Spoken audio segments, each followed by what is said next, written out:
Big topics, big stories, and big news. The Big Rich Show. It happens here. Tonight's guest is a musical on-air personality, actor, director, and founder of standalone music, BRRS-MEDIA, Deeper Than Music podcast, and the BRRS-MEDIA ROKU Channel.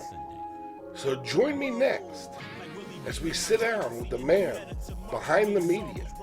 Why? Because it happens here.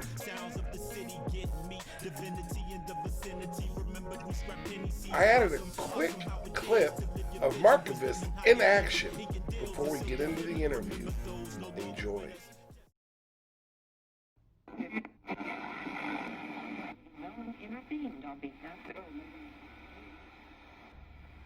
Ladies and gentlemen, this is your captain speaking. We ask that you fasten your seatbelts as we prepare for landing. Navy vet, aviation enthusiast, and musical artist. In my naval and current aviation career, I've traveled all over the world. In my life, one thing has always remained constant: the universal language, music. I welcome you to take this journey with me as we dive deeper into my greatest passion, music, as well as travel the world to meet breakout artists and living legends. We will get the story behind their music, their sacrifices, ups and downs on their road to success. Behind every great song, there's an even greater story. I am your host, Markivus, and this is Deeper Than Music.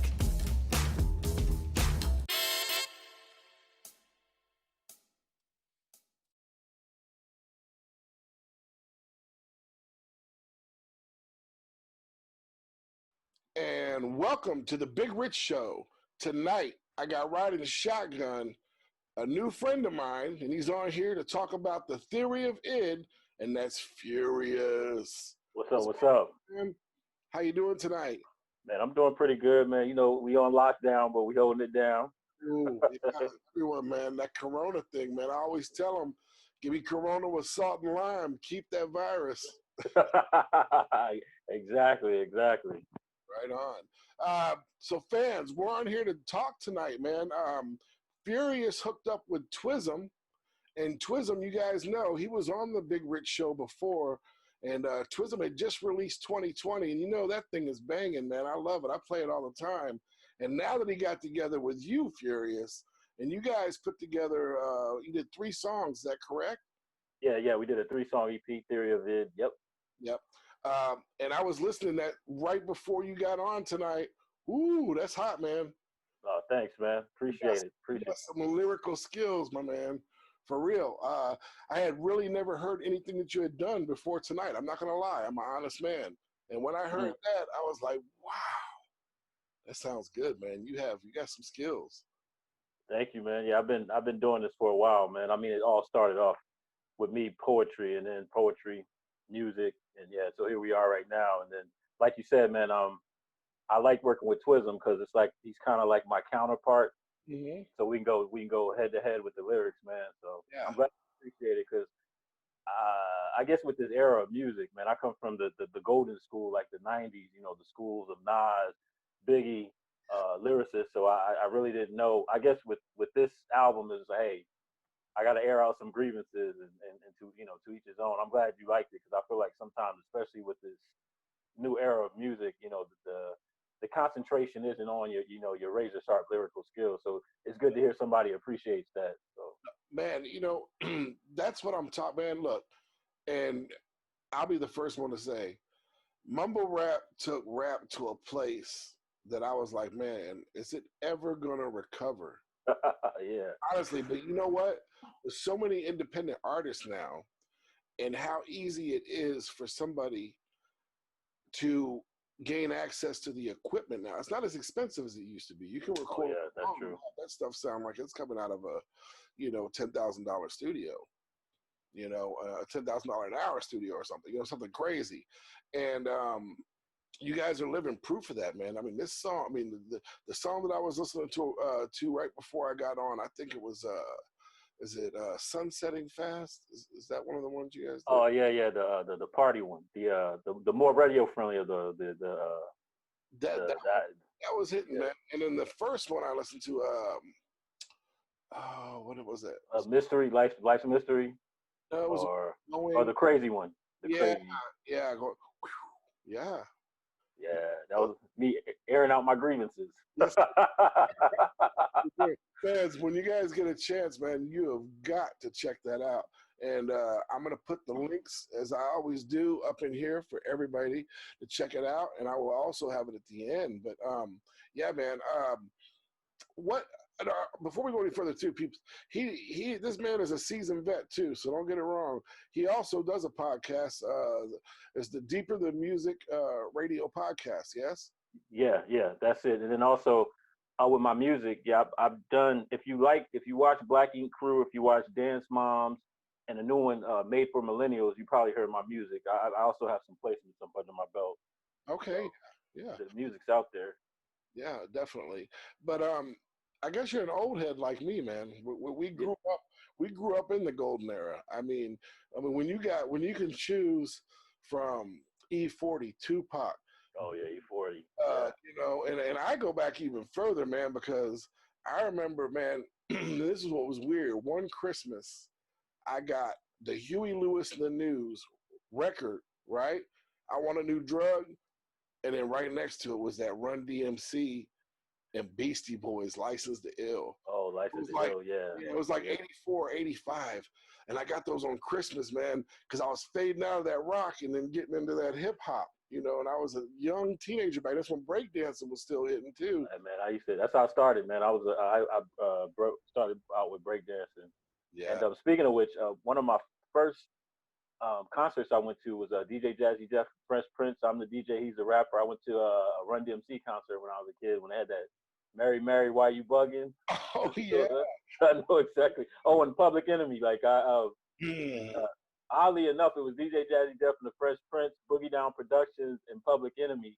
And I got to shake Flavor Flav's hand before I even knew who the hell he was. Yeah. Talk about a hype man, dude. He is like he has to go back down in the History Hall of Fame, a hype man of all time. 911's a joke of my time. Oh yeah, get up and get That's when music was fun, man, and that's what I want. I'm hoping it gets back to that. And if you see a lot of guys like yourself and independent rappers that are coming up, man, everyone's lyricists now.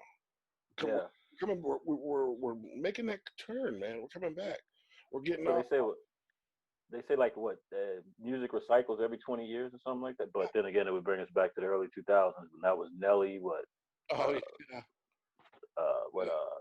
So hopefully lyricism come back, because I'm gonna be brutally honest. I mean, I have a 13-year-old daughter. Mm-hmm. She's into that, and some of it I can't relate. And then it comes to a point for me, and I like, there was an interview with Snoop Dogg, and he's like, they wanted him to rap like that. He's like, no, I can't do it. And even with me, it's like, I can't do it. I got to be true to who I am. And it wouldn't make sense for me to try to chase that trend, right? Like, I love lyricism. I wish Andre 3000 would come out with Outkast, or somebody would come up with something. Man, what happened with them, man? It's like they got mad at each other, and I have no idea. I was watching something, and they were saying that Big Boy tried to say, hey, man, come on, let's make an album. And Andre was like, man, no, I'm done, man. I'm just done. I think, I know I was watching, Rick Rubin, he has a podcast, and he was saying that it got to a point where people scrutinize everything he does. And he said the pressure is too much. It's kind of like when Lauryn Hill dropped the classic Miseducation of Lauryn Hill, and it's like, how do you, I don't know, I guess the success, and people expect you to still be at that level. And he says everything he comes out with, even with guest appearances, they scrutinize, and it just kind of kills his creativity. Yeah, that's horrible, man. But the public's always got their eye, and they're gonna find the negatives, and they're gonna pick at those. It's like, it doesn't matter how good you are today, man. They're gonna always try and find something negative to bring you down. And it never makes sense, man. But that's too bad. Yeah. Let's talk about this, man. How did you guys end up? You and Twism White Piece, folks, get together for this collab. How did that happen? So shout out to Jimmy Starr. I met Jimmy Star. He liked the podcast. He sent me some guests, and one of the guests was Twism White Piece. First, the name, like Twism, you know, Shaquille O'Neal, The World Is Mine, Sure. and White Piece. And before he came on the show, I was like, this is pretty interesting. It did. We just clicked. Like he has 5 kids. I have a daughter, and we just clicked. And I'll give all props to Jimmy Star, because he's like, you guys should collaborate. During the interview, like we're like-minded people, and then I liked his music, and it was like, yo, I think we can kind of like, I was thinking like Method Man, Redman. I was just thinking like, look, we could just bounce ideas back, and it was mainly him pushing the idea, and it was like, hey, let's do it. I'm on board. So we both are like-minded. We both have the same kind of work ethic, the go-get-it mentality. It just made sense. Yeah, definitely, man. I'm glad you guys did it, man, because that's man. When the people hear it, if they don't love that, man, they need to just go back and start listening to some rap, I guess. Because man, you guys had me like, when I heard that, man, I'm telling you, I love promoting the music, man. I will play it all day in my truck when I roll up to my stops, even my bread truck. I got an Alpine system in my bread truck. The Alpine. Yeah, so people listen, man. They hear me rolling up there all the time. I'm like, Big Rich, what are you playing? I'm like, yeah, something new. You like it, don't you? Yeah. No, I think that means a lot, because now, like I said, man, with the way hip hop is now, it's just like, and my approach to it was just like, hey, I'm gonna do what I do. Either it goes over people's heads, or like, because I actually interviewed I'm not gonna say his name. I interviewed somebody for my Deeper Than Music podcast, and I asked them Nick Cannon versus Eminem. This is when they were going back and forth, and the guy was like, hey, Eminem can read a dictionary. Big deal. And I'm like, damn, really? Like, that's how we see lyricists now. Okay. I mean, I'm not gonna lie, man. I don't care if M was Vietnamese, man. That is the best lyricist in the history of lyricists, man. And if you say otherwise, you need to shut up and get out of here. Cause I see a lot of even the older 1970s, the late 70s, early 80s guys, you know, especially from New York, they're all hating on them, man. You know, I don't get it, because Eminem, dude. I mean, and here's the thing: he's as relevant in 2020 as he was back in 2001. Yeah, and I mean, you can hands down, he's up there, man. Like, he's my top 3, and you can't deny his spot, man. Like, but I mean, for somebody, a younger person, to say that you're clowning his lyricism and his vocabulary, I was like, oh, okay, is this that new? That's what that's like, you know. You know, and I'm not trying to diss on Nick Cannon, but man, I put him, like, to me, he's in the Vanilla Ice category. Sorry, Vanilla Ice, I ain't trying to. You know what I mean? You know that you was just no, white MC. I see him as a comedian, man. I don't take him seriously as a MC, as an artist. And then even some of his, I fault him for, like, you trying to turn this into a race thing with him. Like, I applaud him for when they had the BET Cypher, and he said straight up, I lost half of my fan base because I talked about Trump and about racial issues. And my thing is, like, with most people if you were part of the culture and the culture's hurting, you got to say something. And I'm not gonna say no names, but there are certain rappers that they sit comfortably and they don't speak on the problems. You know, they make a profit off of. So I applaud him for that, man. Eminem is hip hop. So man, he is, man. He is. And if you, like I said, if you deny that, you need to wake up, because you're in a dream world. And I'll say that to the grave. And you know, and I go, you know, like we were talking earlier, man. I grew up on that New York swag, man. Listening to early stuff, dude. Eric B. and Rakim, you know, Big Daddy Kane. Even Biz Markie. And I mean, he did that a lot. Like, I'll play this jam he had. It was called Picking Boogers, man. Picking Boogers. Yeah. I'll get the party cranking. I'll bust that one. People was like, oh, wow. Hey, man, matter of fact, I was busting it's spring again. Everybody knows it's spring again. Yeah. Man, that's a trip, man. But yeah, that's one, speaking of MCs and lyricists, man, is Big Daddy Kane, man. Woo, he had a flow. Yeah, he did. So, man, so did Rakim, man. Whoa. Oh, man, Rakim. Matter of fact, I was reading, because I love Rakim, man. Rakim is like, he is the staple of lyricism. They were talking about how you remember that "Oh My God" album was supposed to drop, and I guess now he's like, "Hey Dre, let's do something." So we'll see if it comes out. Man, can you imagine that? Him Oh laying yeah, Dre. Wow. Because I mean, you go back to me and there being a nice big plate of fish, which is my favorite dish. But man, yeah, I mean, just the way he floated, man, and his wordplay at the time, nobody can. Because when I first heard that, I was like, wow, this is, yeah. because that was during the time like when you had a lot of, fun, like, everybody was trying to get in the top 40 and they were just laying it down. And I remember they had this song called Mahogany. Yeah, yeah, That thing is just, it's like, just the way it hit, man, and that deep, slow, yeah. yeah. The microphone fiend. Oh my Dude, goodness. for the microphone, not the microphone. Oh, it's my bad. We're still working this new studio, so there's things falling everywhere. No worries, no worries, no worries. But yeah, no, I gotta definitely put him up there. But hopefully we're gonna be able to look 10 years from now, and people are talking about Furious and Twism White Peace like that. Oh yeah, hopefully yeah, they should, man. Actually, Twism got me back in. I mean, we're working on some more stuff, so That's good, man. yep, Yeah, there'll be a part 2. Oh, absolutely. I can't wait, man. And I'm gonna start pushing this stuff hard, man, because you I guys appreciate it. and fans, if you've never had a chance, man, you can catch Furious, which also he goes by another name, which I love. It just reminds me of the Roman gladiators. It's Markivus Nious, right? Yeah, Markivus Nious. And you know what, man? You know what?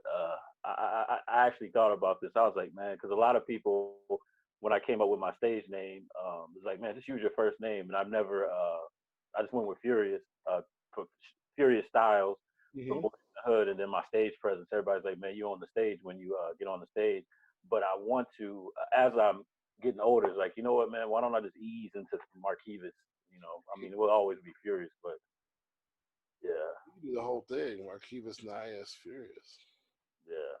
That So sounds like, like, oh man, you're about to go in and rip some shit.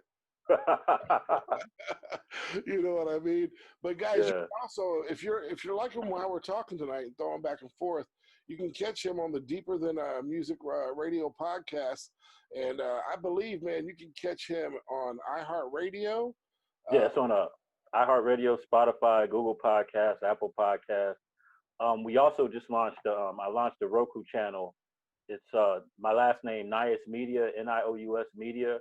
So if you guys have a ROKU channel, add that. I got some Deeper Than Music episodes on there, as well as 3 of my music videos. The music video I have with Twism, me and Twism are working on, to be on there. And then also, if you search my name, Markivus Nious, on Amazon Prime, 2 of my music videos are on there, and the interview I did with the Cut Kelvin. So Right. Oh, and then all my music is on every streaming platform. Type of FURYUS. All my albums are on there since 2003, 2002. I did a simple Google search on you, man, and you blew up. You popped up everywhere. So Yeah. if you just Google search his name, you'll find him, folks. I promise you. And I will add links, and there'll be bells and whistles in here, things you guys can click off of, and we'll list some information at the end. Thanks, man. Oh man, absolutely. That's what we do, man. We uplift, right? We uplift each other. We're all brothers trying to do the same thing, and that's Yes. what we love. And I heard something the other day. There's a guy. He has the Anything Goes project, and it's a podcast, and he's working with Twism, and he's on Fat Cat Radio as well now. But he had a guest on, and this guest said that the time is now. Is the days of us giving 30 and enjoying 10 is over. He goes, you need to start enjoying what you do now. Yes. Whatever Yes. age you are right now, stop, think what it is that you love, and go for it. That needs to be your passion. That needs to be your income. That needs to be what you're doing. He goes, we need to stop giving in and making millions and millions and millions for all these other people while they're living their dream through you and your hard work. We're giving, You know what? giving 30 to enjoy 10, if you're lucky. You know what? You're exactly. Speaking of which, you just got deep.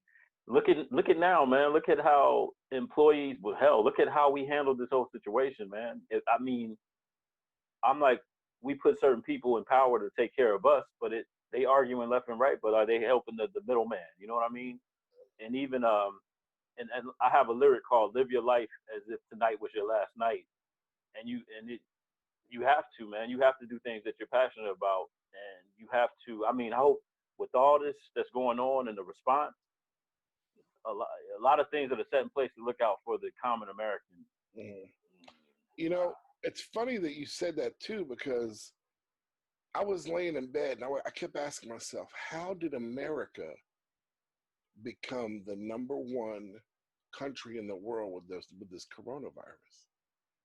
And then I just kept thinking about it. I contemplated this, man, for night after night for about a week. And then it hit me the other night, and I was like, I get it. It's because everyone's afraid not to keep going to work. Because most of us are 2 paychecks away from being home. Check the check, yeah. You see what I'm saying? Because I know that there's people right now that are even saying, man, I know I wasn't contacting somebody that has it, and I've been around them, but man, I got to keep working. I'm like, whoa, keep your distance, man. You know, I won't tell on you. I ain't gonna say nothing or nothing, but now that I know this. And we were going through kind of the same thing at my warehouse where we had one person down. They had to take the test and they had to get quarantined for 14 days. And this just happened Monday, and they still did not get the test back yet. And I'm thinking, well, man, if that driver does come back positive, that impacts the entire warehouse. Yeah. Shut down and quarantine. Yeah. But then the bread company's like, no, you guys got to get your bread out there. We'll send it to another warehouse. Well, what about us? You know, shouldn't they don't? The big man does not care about the little man, and that's the problem. And see, I got a good friend that's a part of BRRS-MEDIA, and that's my overall conglomeration for all the entertainment that I do. His name is Wayne Hutchinson, and he lives in Germany. He's originally from Oklahoma, but he's been in Germany for the last 10 years. And he went over there on a trip, loved it so much, he decided to go back. Didn't speak a lick of German. Now he's fluent in German and he teaches English. Oh, wow. But how they did them over there is, this has been about 3 weeks ago too. They locked the entire country down. 3 months. Gave everybody 9,000 euros. That's the equivalent of about 9,600 US dollars. Versus 1,200. Right, $1,200. Not only that, they're covering everybody's bill. They're like, dude, don't worry. We're working out deals with the electric and this and that. You will never be held accountable for any of that during this time. It's interesting too, because I also travel the world, and every country I've been to, they say their country is for the people and America is for the individual.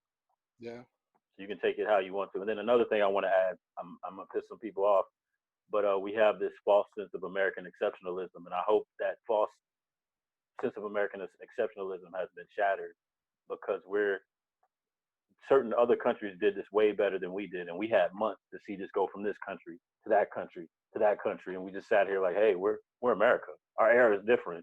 Yeah. Now we're #1 with this. So it's all, and it is. It's ignorance, man. It's Americans as a whole are spoiled, and they cannot be told what to do. I'm American. You can't tell me what to do. Yeah, and I'm a Navy vet, man. I served in Operation Enduring Freedom, and I'm like, so this reminds me of the movies, because I never understood the movies like Terminator and the movies where the robots are look, we got to kill off mankind and start again because you guys are too bad for your own good. You don't know your own good. And now with this epidemic, it's like we're supposed to learn from history. What worked with past pandemics before we had a vaccine, and you can't get people like, no, I mean, even now in Dallas, we got a parks in Dallas. People are still gathering in groups, and they're like, please stop, or we're going to have to force shut it down. I'm like, shut this down. And the funny part is, we're shooting ourselves in the foot, right? Like, and I got another saying that common sense isn't common, because we know to slow this pandemic down, we have to social distance.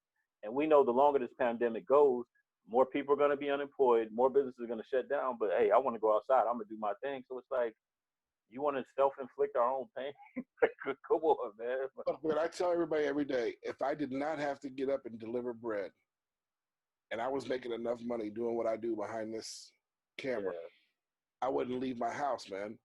And what sickens me, and I get so frustrated, I see the same individuals day in and day out shopping the same stores every day that I'm delivering.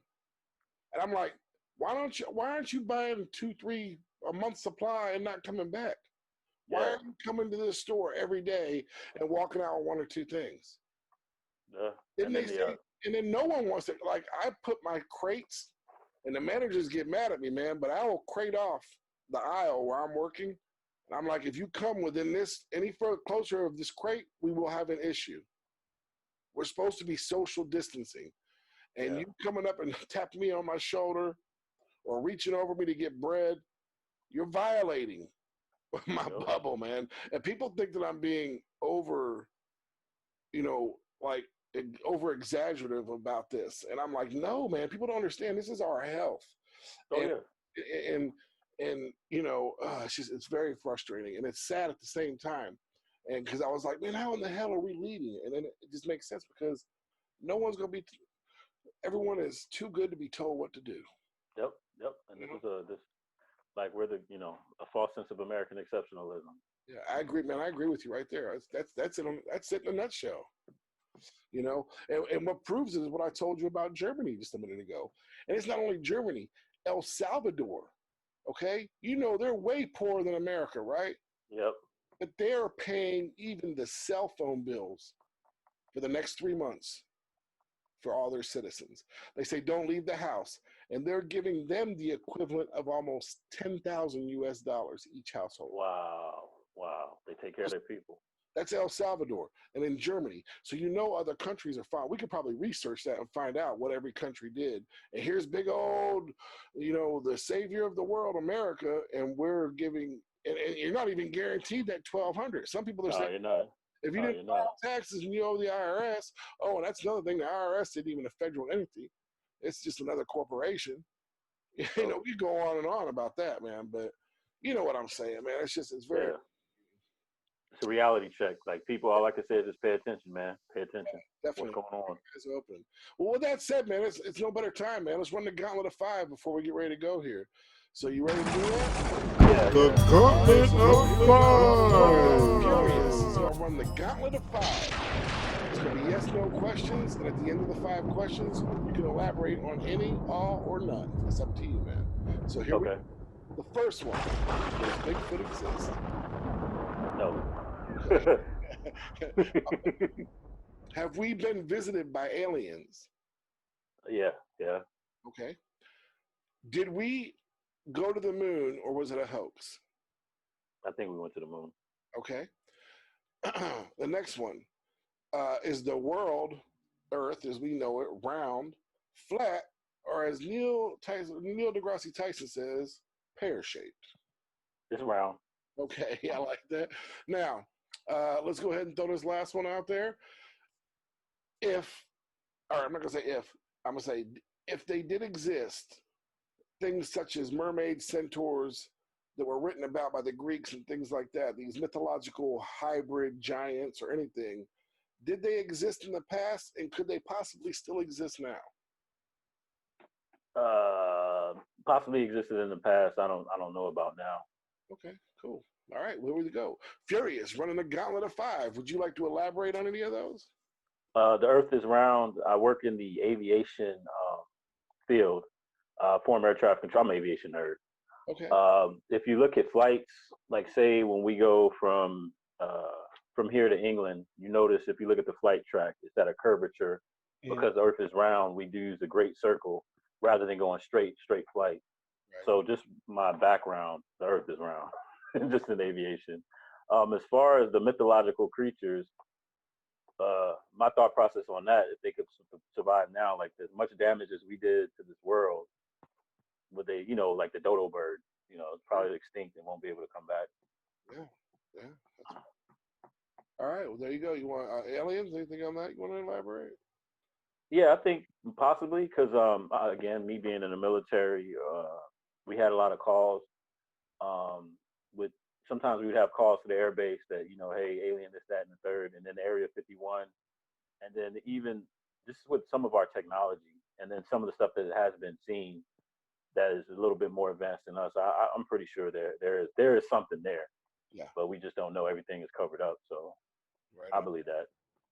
I'm with you, man. I believe that we have tech that's far beyond our means, and I think I also take it a step further. I believe if they are not even from other planets or from outer space, then they're interdimensional. We have, I believe, you know, that there are copies of this parallel universes. Is how you could say, and I definitely think that we can travel through dimensions. They're talking about doing it now. You ever heard of that D-wave computing? It's quantum computing, and they use qubits, and they got to keep this processor run so hot they have to keep it as cold as the deeps of space. Wow. In this processor. And this guy was saying that what it can do is allow us to travel dimension to dimension or parallel universe to parallel universe, steal their resources and bring it back. Wow. Well, look at what Steve Jobs did. I mean, just with the iPhone and I mean, this was all from Star Trek, right? Yeah. Cell phones and all that stuff. Yeah, we never imagined that, man. Captain Kirk, beam me up, you know. Yeah, yeah. We got these in our hands every day. I mean, look at us now. You know, we're talking over, video conference. This right here is almost like time travel because we're in two different places and we're communicating. Yep. And we see each other and it's real time. And so, yeah, it's wild, man. But folks, we have Furious tonight. I know we went deep a little bit there with the coronavirus. I mean, it's only natural. It's what's everywhere, and it's what's going on. And I mean, I'm on the front lines. I tell people I'm just as much on the front lines every day delivering bread as the guy that's in the hospital taking care of somebody that's sick, you know, because I'm in and out of these stores and you just don't know. No, you don't. Now they're saying it can live in the air for what, hours? Yeah. Now we got to wear face masks. Yeah, it's scary, man. You go outside, you're putting yourself at risk. Same with me, man. I'm essential personnel, so right. Twice a week I gotta go. I'm in the office, so yeah, I'm right there with you. So, well, Furious, man. Look, I enjoyed you being on tonight, and folks, the theory of id. All right, check it out. Twism White Peace, Furious, and yes, FURYUS and Markivus. Deeper the Music radio podcast on every platform. If you got a Roku channel, add my last name Nious Media channel. Add that to your Roku channel and be on the lookout. Me and because of these times, me and Twism are coordinating filming the first music video, so that should be coming out soon. As long as the areas that we do outside have no more than 10 people, you know. You guys might bring hundreds to start just swarming around you. I know, or we just got to do all green screen. So we're figuring it out. We're working out the logistics. So that'll work though, man. I can't wait, folks. Hopefully you enjoyed our back and forth tonight. I know I definitely did. And with that said, you know how I do it. God bless, stay safe, and have a great night. We do the same thing.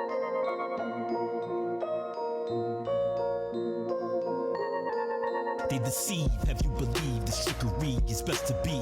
Mess with me, can see past the BS, the mess, the distress you cause. I have my flaws, but dog, you brought me down, want me to drown. No sound, not around, no influence, just a check. Set you up, me stuck what, like I didn't create. Incubate, relate, devastate my relationship, lose my grip.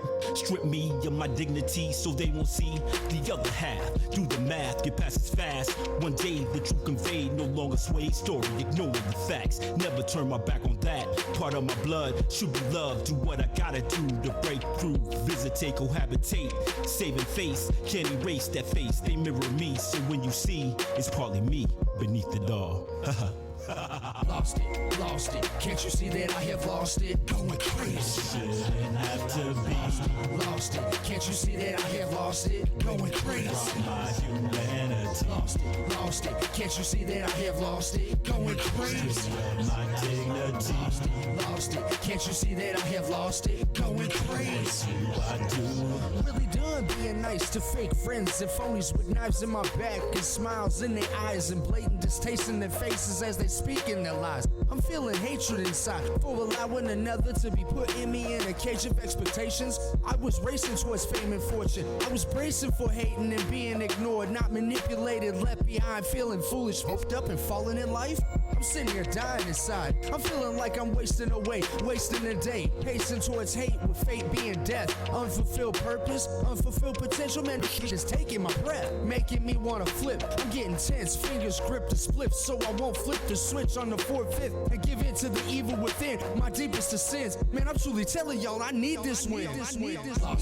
Lost it. Can't you see that I have lost it? Going crazy. Shouldn't have to be. Lost it. Can't you see that I have lost it? Going crazy. My humanity. Lost it. Can't you see that I have lost it? Going crazy. My dignity. Lost it. Can't you see that I have lost it? Going crazy. I do. Courts don't support, ignore your reports, distort your rapport of the justice system. It's sick 'em, get 'em. Man stands to fight for his rights.